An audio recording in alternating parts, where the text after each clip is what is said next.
a une chose qui est fondamentale, c'est que perdre sa flamme est une chose commune. Et il arrive un moment où chacun de nous, dans notre marche, on a envie d'arrêter, de s'asseoir, de ne plus courir, de se poser des questions, qui sont des questions qui semblent être des questions existentialistes, mais sont des questions qui sont fondamentales quand la réponse est adéquate. Il y a certains qui ont perdu leur flamme, et on l'a dit. Tout en donnant quelques astuces, le premier qu'on a cité, c'était d'aimer Jésus par-dessus tout. Amen.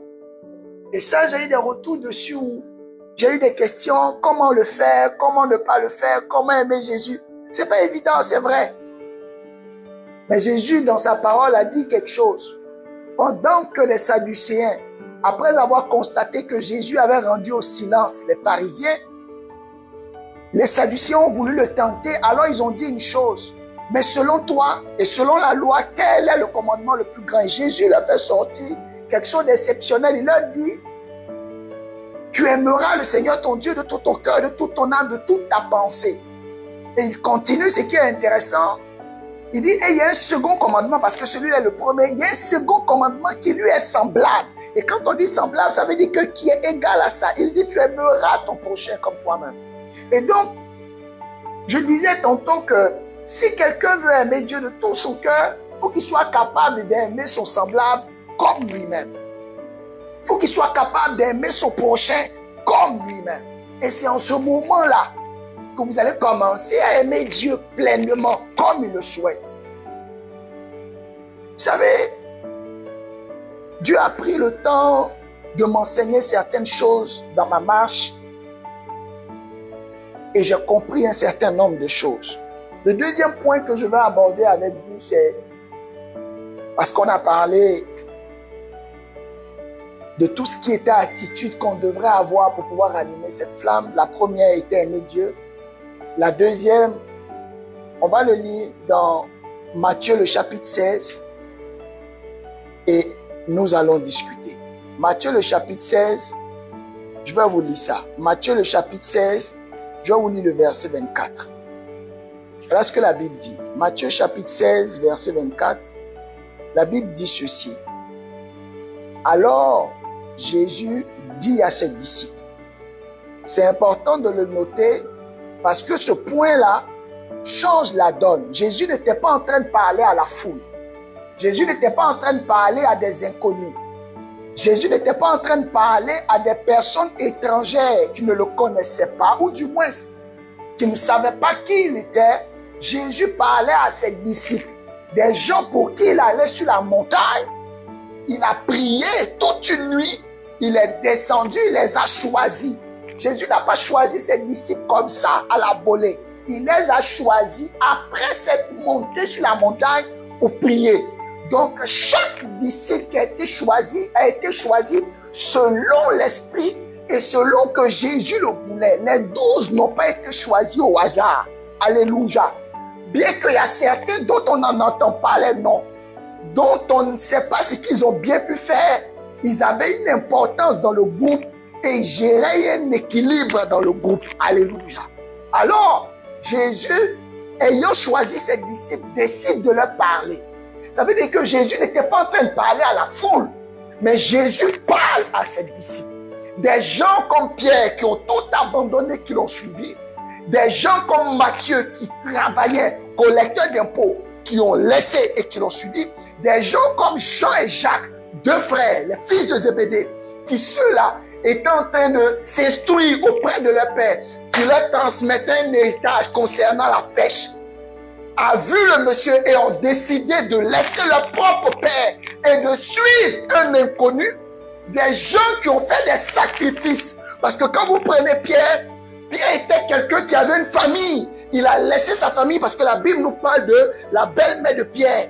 Il avait une famille et il faisait un travail. Et ce travail nourrissait sa famille. Mais Pierre, un matin, a regardé celui-là. Il a dit que lui-là, il est le porteur de vie. Je vais tout abandonner et le suivre. Et c'est devant de telles personnes qui ont fait de tels sacrifices que Jésus se met à parler. Jésus leur dit, parce que ce qui est écrit là, Matthieu le chapitre 16, verset 24, version Louis II. Alors, Jésus dit à ses disciples, si quelqu'un veut venir après moi, et ça là, moi, ça m'a dérangé pendant des... C'est-à-dire que, comment il peut leur dire ça? Moi, je suis Pierre, j'ai laissé ma famille, je suis venu, toi tu me parles comme ça. Mon père est en train de me donner un héritage, je lui ai dit, calme-toi, je suis Jésus. J'étais Judas quelque part perché dans mon coin là-bas, avoir quelques connaissances en termes de comptabilité. Je suis venu, me voici Matthieu, je travaillais, j'avais un bon salaire, de bonnes primes, j'étais considéré. Mais je laisse ça et je te suis dans une période aussi polémique. Autant de sacrifices que je fais pour te suivre, parce que je me suis mis à dos ma famille. Je me suis mis à dos mes amis. Il y a certains qui ne me parlent plus parce que j'ai pris la décision de te suivre. Et toi, tu viens me dire, si quelqu'un... Oh my God, I love this word. Si quelqu'un vient dire, il vient et puis il dit non, parmi vous là, c'est-à-dire que c'est comme vous êtes là à l'église assis là, et puis un matin, je viens vous dire, bon, vous savez vous là, si quelqu'un parmi vous veut venir à l'église, ou veut être membre de l'église, mais attends, tout le monde va être choqué, mais attends, nous on vient tout le temps, on vient là, on travaille, on occupe des postes, on fait tout ça, et toi tu vas venir me dire ça? Voilà ce que Jésus a dit. Alors Jésus dit à ses disciples, il n'était pas en train de parler à disciples de quelqu'un d'autre, il parlait à ses propres disciples, il les connaissait, et il était en train de leur parler, parce qu'il connaissait l'état de leur cœur, il savait le trouble qu'ils avaient souvent dans leur cœur. Il leur dit, si quelqu'un, à vous là, si quelqu'un veut venir après moi, ça veut dire que là où on est là, vous pouvez encore renoncer. Là où vous êtes arrivé là, vous pouvez encore retourner, c'est pas tard. Tu peux retourner à ton ancienne vie. Là où tu es là, tu te rends compte que celui que tu appelais tout le temps, il ne t'appelle plus parce que tu es chrétien. Il n'y a pas de problème. Tu peux encore retourner. Tu te rendais compte que dans le monde, il y avait certains privilèges que tu avais. C'est pas grave. Tu peux encore retourner. Tu te rends compte que ta vie d'hier, selon toi, est préférable et est plus juteuse que ta vie d'aujourd'hui. Parce que cette vie-là, elle est remplie de questionnements et de troubles. Tu ne vois que l'obscurité. Laisse-moi te parler de l'obscurité dans quelques temps. Regarde. Il dit, c'est pas encore tard. Tu peux te retourner. Il dit, si quelqu'un là qui est là, veut venir après moi. Si tu t'es rendu compte que hier, quand tu étais dans le monde, tu ne t'es pas déçu. Tu n'avais pas rencontré des gens hypocrites à l'église. C'est pas grave. Il dit, c'est pas encore tard. Tu peux retourner. C'est ça que tu veux? Tu peux retourner. Toi qui m'écoutes, c'est à toi que je parle. Tu veux retourner? C'est pas encore tard. Voilà ce que Jésus dit. Si quelqu'un veut venir après moi, il va leur donner des conditions simples. Et des conditions claires. Il dit, vous êtes là, c'est pas encore tard. Tu veux retourner? Ton ancienne vie te manque, tes anciens amis te manquent, la vie que tu menais hier te manquait, ou tu te rendais compte que tu avais beaucoup plus d'argent que maintenant, c'est pas un problème. Veux-tu retourner? C'est pas encore tard. Retourne.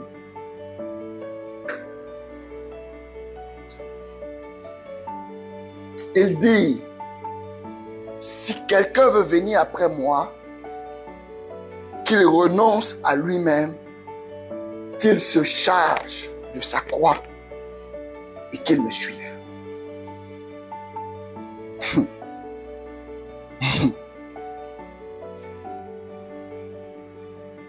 On va faire une escale là, renoncer à soi-même.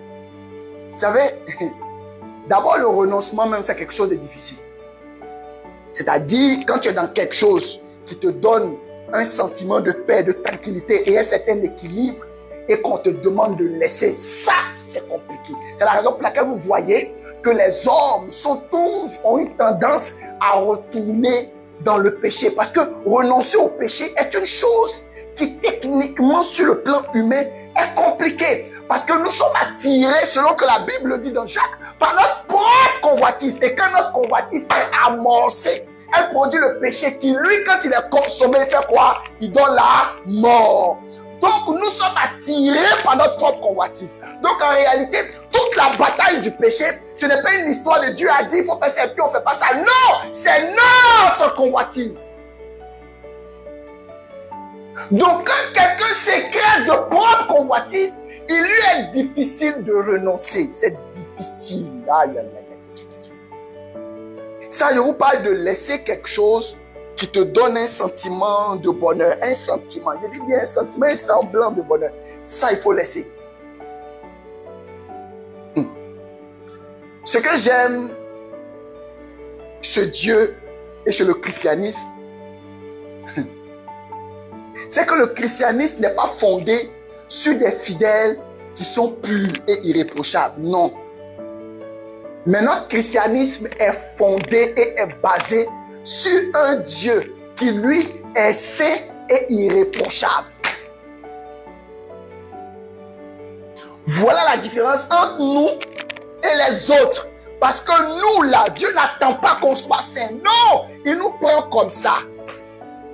Il nous prend comme ça. Il nous prend comme ça. Regardez ce que la Bible dit. La Bible dit, au commencement, Dieu. Il fait quoi? Il crée les cieux, il crée la terre. Et l'esprit se mouvait au-dessus des eaux. Quand vous prenez le verbe mouvoir, techniquement, en hébreu, c'est la même définition que couver. C'est la même définition que couver. Vous voyez, comme une poule qui couvre ses œufs dans l'optique de les laisser éclore au moment. Donc, ça veut dire que l'esprit est en train de faire quoi? Est en train de couver le chaos. Vous voyez, c'est dans cette atmosphère-là que Dieu parle et Dieu demande à la lumière de se libérer de ses chaînes et de venir. Donc, en réalité, Dieu nous envoie dans un système où on comprend en réalité que Dieu est capable de bâtir une vie sur la base d'un chaos. Ça veut dire que si ta vie, tu la sens dégradée, tu sens que ta vie, tu es là et que tu végètes dans le chaos, tu intéresses Dieu. Parce que Dieu aime ça. Il aime couvrir le chaos pour faire sortir quelque chose d'exceptionnel et d'inébranlable. Ça, c'est Dieu. Voilà comment il travaille. Donc, Dieu aime quand ta vie est mélangée. Il aime ça. Parce qu'il est le seul qui répare les vies mélangées. Mais ce dont on parle, c'est qu'au stade où tu es, la seule question qui t'est posée, est-ce que tu es prêt à renoncer? Parce que pour obtenir de Dieu, il faut laisser quelque chose pour obtenir de lui. Tu ne peux pas, c'est compliqué. C'est pour ça que Jésus s'assoit et puis il dit aux gars là, vous là, vous me suivez. Ça fait combien de temps vous venez à l'église? Ça fait 10 ans, ça fait 15 ans. Toi, ça fait 15 ans. Toi, tu es chrétien, ça fait 3 ans et demi. Ta jeunesse, tu as arrêté de faire, tu as arrêté d'aller dans les boîtes, tu as arrêté de boire, de fumer. Ok. Mais je me rends compte que tu ne me suis pas encore, mes amis. Comment quelqu'un peut faire autant de sacrifices pour se retrouver à un point où Jésus va lui dire tu ne me suis pas? C'est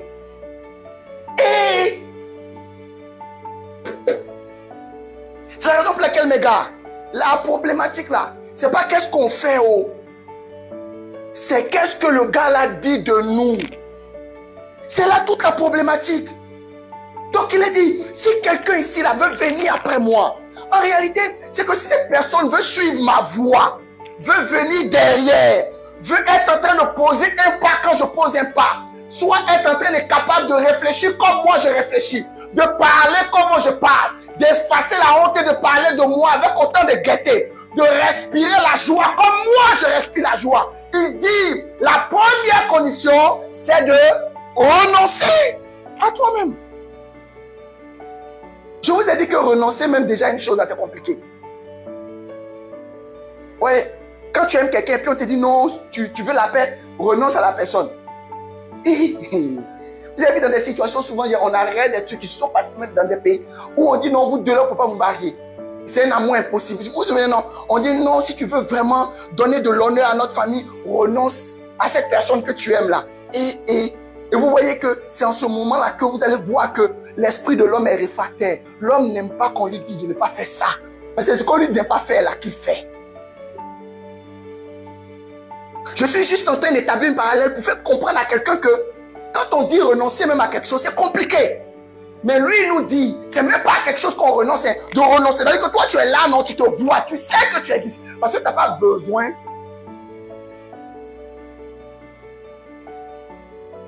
du fameux philosophe qui dit, je pense donc je suis. Tu n'as pas besoin de lui pour savoir qui tu es, pour savoir que tu es et que tu existes. Mais Jésus dit, tu as pleine conscience de qui tu es et puis tu décides de mettre une croix sur ta vie au profit d'une autre vie.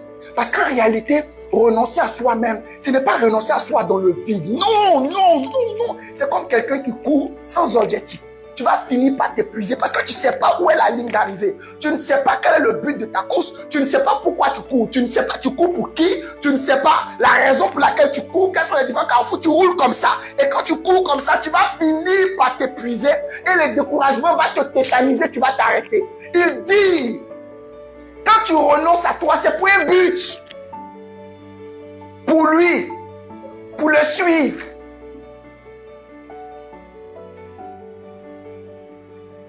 Et toute la question est de savoir, est-ce que tu peux le faire?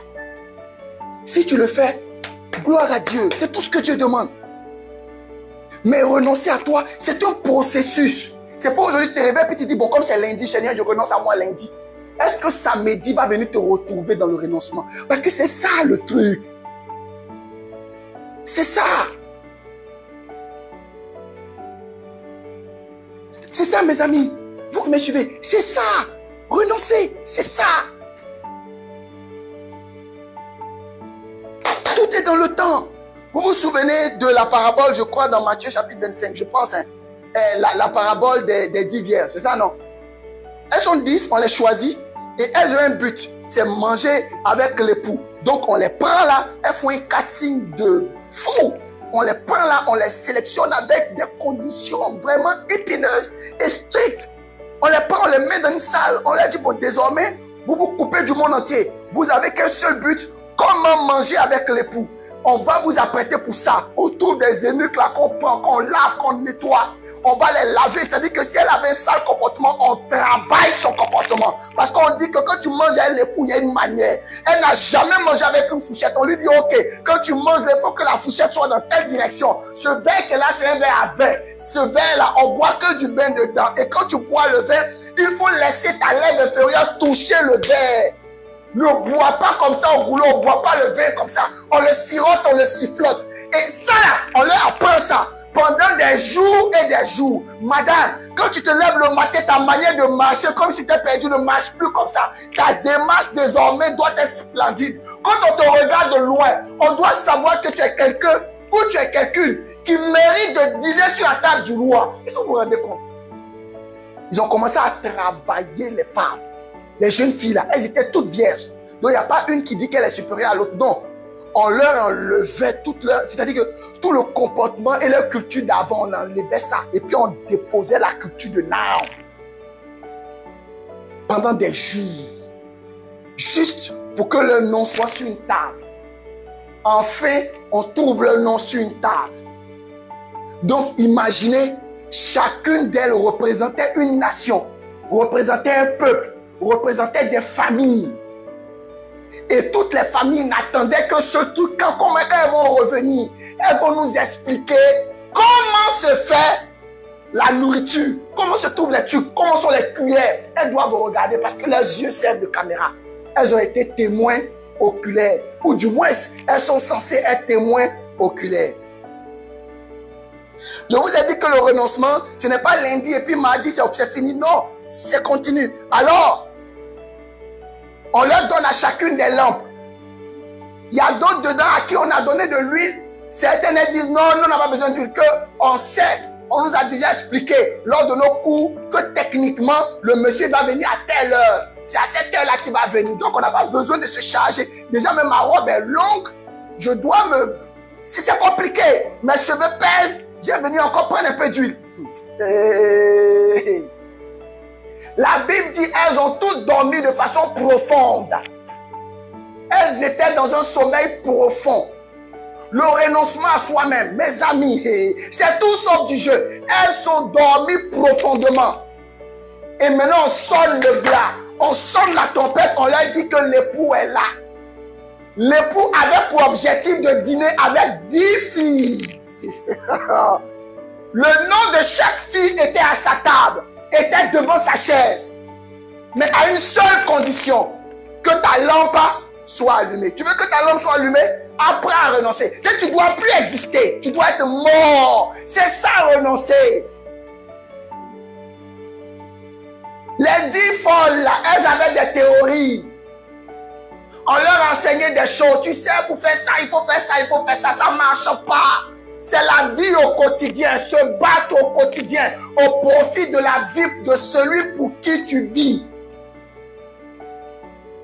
Les amis, l'affaire dans laquelle on est là, ça nous dépasse.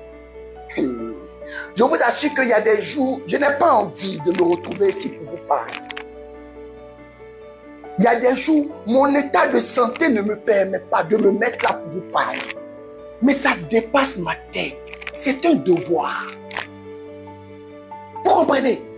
C'est pas une histoire de j'ai envie, j'ai pas envie. Non, ça marche pas comme ça. Et quand l'heure sonne, vous savez ce qui se passe? Les femmes là, elles veulent demander aux 5 autres, pardon, donne-moi un peu ton huile. Elles disent non. On t'a dit de prendre l'huile là-bas, tu ne prends pas. Mon huile qu'elle a là, c'est pas sûr. Et si on va et puis on nous dit que c'est une fausse alerte? Et si on s'en va et puis on nous dit que non, les filles, excusez, c'est une fausse alerte. L'époux a eu un malaise, il va se coucher, retourner encore, attendez. Et je t'ai donné mon huile. Non, je ne te donne pas mon huile. Je ne te donne pas mon huile. Va t'en chercher. Donc imaginez les 5 là, qui étaient folles, parce que la Bible les a traitées de folles, parce qu'elles ont fait des choses. Tu ne peux pas faire des sacrifices pendant autant d'années. Et c'est comme ça certains font. Tu sacrifies ta jeunesse pendant autant de temps pour te retrouver à ce que Jésus te pose cette question. Parce que Jésus là, il parlait à des disciples, hein, c'est à ses disciples qu'il parlait. C'est-à-dire que imagine ce qu'il a vu, ce qu'il a constaté, ce qu'il a entendu, ce qu'il a senti. Certains se lèvent le matin. Peut-être un gars comme Barthélemy se réveille le matin et puis il n'a pas envie de bouger. Il demande même à Jésus, mais est-ce que tu es sûr que ton affaire là c'est sérieux? Jésus est en train de lui dire, vous là, si vous voulez me suivre, renoncez à vous d'abord. Renoncez à vous. Les 10 là maintenant, quand elles viennent, l'époux à la porte, il dit, je ne vous connais pas. Elles disent, mon nom est sur la liste. Il dit, oui, je vois ton nom. Mais la seule chose qui m'intéresse, c'était l'huile qui devait être dans la lampe, qui devait être, elle, allumée. Quand la lampe est allumée, c'est ton passeport. Que ton nom soit sur la liste ou pas. Mes amis, c'est une affaire de lampe allumée. Et ta lampe là ne peut s'allumer que si tu renonces à toi. Renonce. Tu as des rêves? Bravo. J'applaudis. Tu as des rêves, non? Bravo. Demandez à Joseph. Vous voulez qu'on le ressuscite pour qu'il nous parle? Il avait aussi des rêves. Mais regardez par où il est passé. Il a été obligé de passer par la case prison. Par la case persécution. Par la case où il se demandait, mais est-ce que Dieu existe même vraiment? Mais il est resté focus. Tu as un rêve? Il n'y a pas de problème. On ne dit pas que c'est mauvais. Il n'y a pas de souci. Vous avez vu? Abraham, Dieu lui parle à la première année et lui dit que tu vas avoir un enfant. Le monsieur ne savait pas qu'il devait attendre 25 ans. Mes amis, bon, dites-moi, dans cette affaire-là, on fait comment? Dieu te parle aujourd'hui et puis l'exaucement de ta prière, c'est dans 25 ans à condition que tu restes dans le game. Hey. Si tu n'as pas renoncé à toi, ça ne peut pas marcher. Au bout de la première année, tu as claqué la porte. Il y a plein qui ont claqué la porte. Il y a beaucoup qui sont partis, qui disent qu'ils n'en peuvent plus. Parce que la vie dans laquelle on est là, c'est une vie où Dieu ne te demande pas d'être plus. C'est pas ce qu'il te demande, non, c'est pas ça. C'était ça même, on n'allait pas être dedans. Non, parce que lui, il est déjà. Il est en train de nous faire partir pour qu'on devienne comme lui. Ce qu'il attend de toi, c'est que toi, tu décides délibérément de mourir, de ne plus exister, de ne plus avoir d'envie, que ta chair ne te parle plus, que tes rêves soient morts. Et que tu les substitues au rêve de Dieu. Que ta vie, quand tu te réveilles le matin, ce n'est pas ce que tu as envie de faire, mais qu'est-ce que tu veux que le maître fasse au travers de toi. Quand tu te réveilles le matin, ce Ce n'est pas que tu as envie de prier ou pas, mais tu sais que de ta bouche dépend la vie de certains. Et tu te sens obligé de prier. Il y a des moments où tu n'as pas envie de jeûner, mais Dieu te dit, lève-toi et commence à jeûner, parce qu'il y a des nations qui comptent ensuite autant de jeûne. C'est ça le renoncement. Le renoncement où tu te trouves dans une situation où tu ne mets pas ta famille au profit. Non! Tu mets Dieu d'abord. Ça, c'est le renoncement. Tu n'es pas prêt pour ça? Ok. Jésus va te parler. On ne fait pas les choses parce qu'on a envie de faire. Bien-aimé, quand tu renonces, ce n'est plus toi. Paul dit, quand je vis, ce n'est plus moi qui vis, mais c'est Christ qui vit en moi. Paul est mort.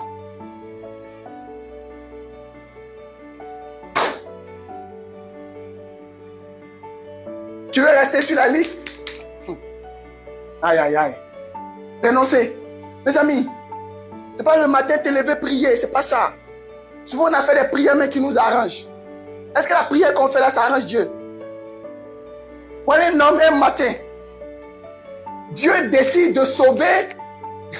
Hey, Dieu là. Dieu décide de sauver une ville. Et la Bible dit que cette ville en son temps là, c'était pas une petite ville comme ça. C'était une ville qui était une ville peuplée. C'est-à-dire que si on prend aujourd'hui là, on peut peut-être dire Las Vegas. En termes d'intensité, en termes d'autonomisation, c'était une ville pleine. Ninive. C'était une ville qui avait des aéroports, une ville qui avait aéroportuaire, qui avait des quais pour des trucs. C'était une ville où il y avait du mouvement. Et Dieu, au lieu d'envoyer une armée, il n'envoie pas une armée, il envoie une personne. Il appelle Jonas, il dit, Jonas, va à Ninive, va leur dire que je vais les détruire si ça ne répond pas. Jonas dit, papa, je t'aime, non, mais je ne vais pas. Jonas dit, que toi, je te connais. Tu vas me faire partir là, j'ai fini de parler, tu vas les sauver. Je ne veux pas faire ça. Dieu dit à Jonas, Dieu dit, c'est pas faire ce que tu as envie de faire. Oh. Je dis, c'est moi, je suis le maître. Le champ là m'appartient. Tu es l'ouvrier. Je te dis, va à Ninive. Quand la Bible mentionne dans Jonas que Ninive était une ville qui était tellement grande qu'il fallait 3 jours de marche. La Bible dit 3 jours, une ville où on fait 3 jours de marche. Ce n'est pas les quartiers où tu rentres et puis 3 jours après. Non, vous voyez l'intensité et la grandeur de la Bible. Pendant 3 jours de marche pour traverser Ninive. C'est là-bas que Dieu n'envoie pas un groupe d'évangélistes. Des gens pour faire croisade. Il envoie un seul gars. Et la Bible dit que Jonas a essayé de fuir l'Éternel. Voilà comment on fait souvent. On vient dimanche, on parle. Seigneur, tu es bon. Lundi, on le fuit. On vient quand on a des moments de prière, on prie. Quand tu pries, mais quand quelqu'un t'écoute, il va dire, toi là, Dieu là, c'est ton papa. Quand tu arrives mardi, la journée du mardi se souvient même pas de toi parce qu'aucune action de Dieu tu l'as posée. Regarde comment tu as fui. Quand tu arrives à l'église et quand tu te retrouves devant des gens, tu parles avec un langage codé pour que les gens disent que toi tu es chrétien. Mais ce n'est pas de ça qu'on parle. Ce dont on parle, c'est les actions que tu vas poser le jeudi. Est-ce que jeudi va avoir un souvenir que tu as posé des actions pour Dieu et que tu as suivi la direction de Dieu? Sinon, tu as fait comme Jonas. Tu es allé. Lui, on lui demande d'aller à Ninive. Lui prend la route pour aller à Tarsis. Voilà comment les gens, matin, ils se sont réveillés. Dieu dit, va à gauche. Toi, tu dis non. Toi, tu as quête. Toi, tu as parti à droite. Tu es allé. Tout ce qui t'arrive aujourd'hui, là, tu penses que ça vient d'où? Dieu dit, va à Ninive. Toi, tu dis non, tu vas à Tarsis. Tu es allé à Tarsis, tu as vu? Tu as mis la vie de certaines personnes en danger. La Bible dit que Jonas est dans le bateau et puis il y a une tempête que Dieu soulève. J'ai dit, la tempête là, c'est comme ça que tu as mis la vie de certaines personnes en danger. La vie de tes enfants en danger. Pourquoi? Parce que tu ne peux pas aller à gauche. Dieu dit va à gauche, toi tu dis non. Regarde la vie de tes enfants que tu mets en danger. Regarde la vie de ta maison que tu mets en danger. Dieu est obligé de soulever une tempête pour te parler. Est-ce que c'est normal? Mais ça là, c'est le comportement de quelqu'un qui n'a pas renoncé. Faut renoncer. Renonce. Pourquoi tu luttes avec Dieu? Pourquoi? Tu t'appelles Jacob. Tu t'appelles Jacob. Pourquoi tu luttes? Laisse-le faire. Il te connaît mieux que toi-même. C'est lui qui t'a façonné à partir de poussière, de souffle, un peu d'eau. Il connaît ta recette. Il sait exactement le nombre précis de neige à terre que tu es. Il connaît tous tes os. Il sait exactement la date à laquelle, avec l'heure précise, où tu as été conçu par ton père et ta mère. Il te connaît. Il te connaît. Hey, il te connaît. Tu me suis, non? Il te connaît. Dieu te connaît. C'est pour ça, keep quiet. Ne t'agite pas à gauche, à droite. Renonce. Lâche prise. Dieu nous a dit dans sa parole. Dans Genèse, la Bible dit, il eut un soir, virgule, il eut un matin. Ce fut le premier jour. Et Dieu l'a répété comme ça pendant les 6 jours. Donc vous voyez que Dieu nous donne une indication pour dire qu'il est le seul qui bâtit une journée dans l'obscurité. Si tu penses que Dieu là, il attend que tout soit clean pour toi, non! Tu vas connaître des temps d'obscurité. Et c'est là que ton jour va se lever. Dieu, mes amis, Dieu là, il va créer le trouble. Ta lumière là. Vous voyez, on définit les ténèbres comme quoi? L'absence de lumière, c'est pas ça. C'est comme ça qu'on définit les ténèbres. Il a dit qu'on définit les ténèbres comme ça, comme l'absence de lumière. Donc en réalité, quand on dit à quelqu'un qu'il est dans les ténèbres, en réalité, on est en train de lui faire comprendre que la dose nécessaire ou l'intensité nécessaire de la lumière dont il a besoin pour la prochaine étape n'est pas encore atteinte. C'est comme un téléchargement de batterie. Et tant que c'est comme ça, tu vas rester dans les ténèbres. Ce que je veux dire à quelqu'un, c'est que, s'il te plaît, renonce. Je ne sais pas où Dieu t'envoie. Et je ne sais pas ce que Dieu t'a donné comme instruction. Mais depuis, tu luttes. C'est pour toi que je suis là ce soir. Hein? Oh, pas parce que je suis là pour quelqu'un d'autre. Je suis là pour toi ce soir. Où tu as fait sortir des arguments à Dieu. Seigneur, regarde, moi j'ai fait 4 avortements. Il s'en fout de ça. C'est pas de ça qu'il parle. Lui, il est capable de couvrir les ténèbres pour que tu éclores. Seigneur, regarde, j'ai manqué de respect à mon propre père. C'est pas grave. C'est pas grave. Hé, Dieu dit, renonce à toi. Seigneur, je ne suis pas digne. J'ai fait trop de mauvaises choses dans ma vie. J'ai dit, c'est un argument. Renonce. Tu as trompé ton mari, tu as trompé ta femme. J'ai dit, c'est pas grave. Dieu là, il te pardonne. Les hommes, ils vont te critiquer, mais Dieu, il t'aime et il te pardonne. Ce que Dieu te demande ce soir, c'est de renoncer. Arrête de placer des arguments pour dire, Seigneur, je ne peux pas aller parce que ceci, parce que cela. Non, renonce. Écoute-le. Vas-y. Vas-y.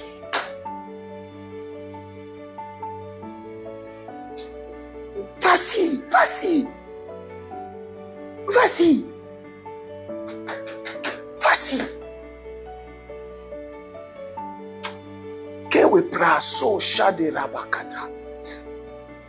Jésus leur a dit, vous voulez venir après moi? Renoncez.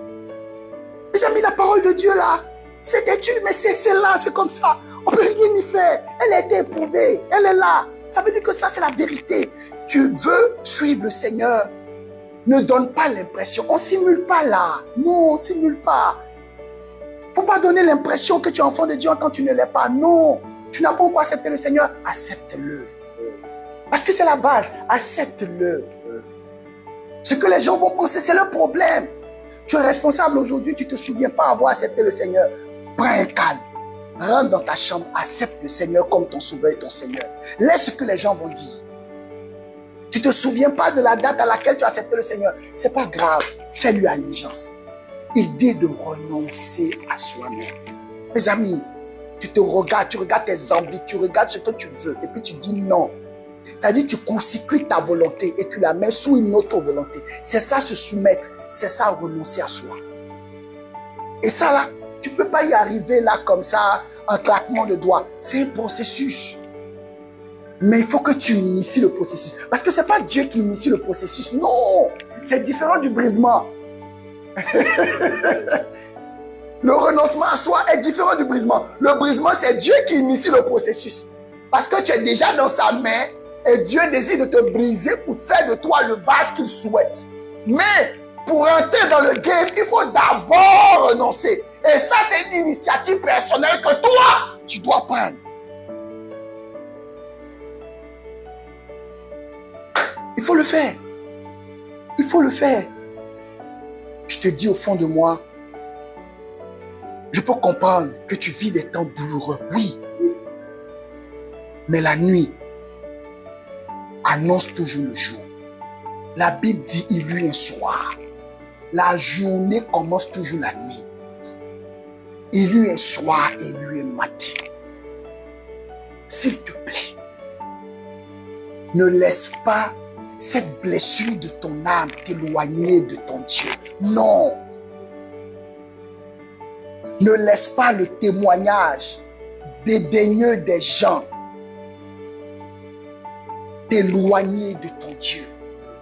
La Bible dit dans Romains, mais qui peut me séparer de l'amour de mon Dieu? Qui peut? Qui? Si quelqu'un arrive à te séparer, c'est que cette personne est Dieu dans ta vie.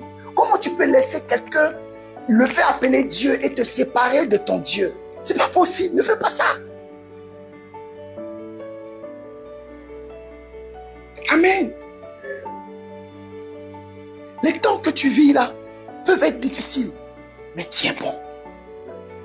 Ne laisse pas le diable te faire croire que tu es sorti du game parce que tu vis des moments difficiles. Vous savez, le silence de Dieu là, c'est pas un signe de désapprobation. Non, non, le silence est une éducation. Le silence de Dieu est un langage. Parce que Dieu ne dit rien qui te désapprouve. Non, non, non, non, non, non, non, non, non, non. Non, ne te méprends pas, non. Non. C'est pas parce que tu es dans des moments difficiles que Dieu n'est pas là. Non, non. Non. Non. S'il te plaît, laisse Dieu travailler dans ta vie. Et pour ça, prends la décision de renoncer. Renonce. Il n'y a pas de formule pour renoncer. Il ne faut pas que tu ne vas penser que j'ai venu te dire, tu sais, point 1 pour renoncer, il faut faire ça. Point 2, non, non, non, non, non. Tu aimes manger, je dis quoi? Tu aimes le yaourt, et puis on te dit que tu es dans un état de santé où tu ne dois plus boire le yaourt. Tu fais quoi? Boire le yaourt et dégrader ton état de santé et mourir, ou décider de ne plus boire le yaourt. C'est la même chose. Donc quand tu prends la décision de ne plus boire le yaourt, ça veut dire que ce que tu privilégies, ce n'est pas le bonheur de ton palais qui va recevoir un goût et tu vas être dans l'extase pendant quelques minutes. Non, mais tu es en train de mettre en priorité ton état de santé te permettant de vivre longtemps pour voir tes enfants et les enfants de tes enfants. Donc pour toi, tu veux boire le yaourt maintenant ou tu veux t'occuper de ta santé. C'est ça le renoncement. Donc celui qui refuse aujourd'hui de renoncer à lui-même, c'est qu'en réalité il veut boire le yaourt now. Et si tu veux boire le yaourt maintenant, sois sûr ton état de santé va se dégrader. Qui dans ce monde-là, sans Jésus, ça ne marche pas. S'il y a quelqu'un qui te dit que lui, il a réussi sans Jésus, c'est une réussite éphémère. Regardez, le monde là, le diable finit par laisser. Le diable là, il finit par abandonner. Le diable, mon père le dit tout le temps, c'est un mauvais diable. Et le diable est maudit, il est mauvais. Il est mauvais. Le diable finit par laisser. J'ai dit, s'il t'a fait des promesses, faut pas écouter, parce que c'est un menteur. Il te donne avec la main droite, il va reprendre avec la main gauche. Mais Dieu est le seul, il est le seul qui te donne sans retenue, qui te donne en te faisant confiance. Tu as péché et puis il te donne, et puis il te dit, il faut aller, et puis ne pêche plus. Pendant que les autres te condamnent, lui il dit qu'il t'aime. Pendant que ta vie est chaotique, il dit, je te fais confiance. Pendant que ta vie est désordonnée, il te confie des tâches pour sauver des nations. Est-ce que vous vous rendez compte de ce Dieu-là même? C'est pas un petit gars, hein? C'est pas un petit gars. Amen.